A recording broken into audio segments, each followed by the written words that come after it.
This is the video card or video adapter. It is one of the newest AGP adapters.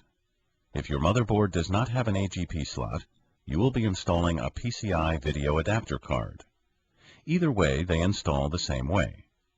For our AGP card, the connector edge shows a notch that has to match the AGP slot when it is inserted, which ensures you have the correct orientation. This is the connector for the monitor. The connector has to face the back of the case. Notice that the AGP slot is very close to the CPU. This is for speed.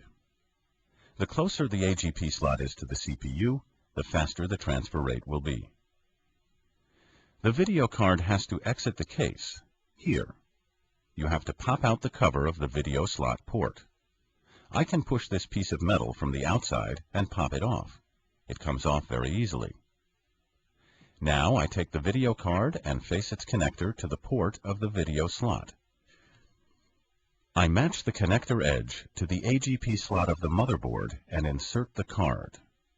Make sure that it fits securely. I screw in the adapter as soon as it is inserted. When you put the screws in, hold the card down so that it cannot pop out of the bus slot.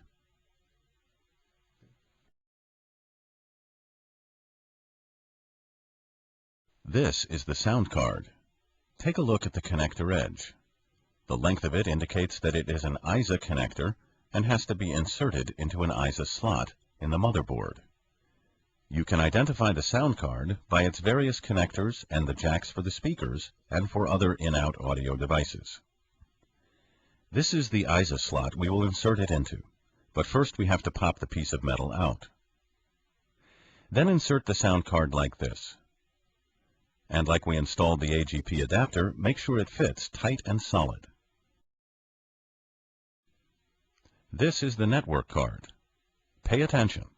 The connector edge is shorter than the connector edge of the sound card because it is made for the PCI bus connection. Here you can see the jack for the network cable. I will install a network card instead of a modem because this PC will be built for use in a network environment. Installing a modem is similar to this installation.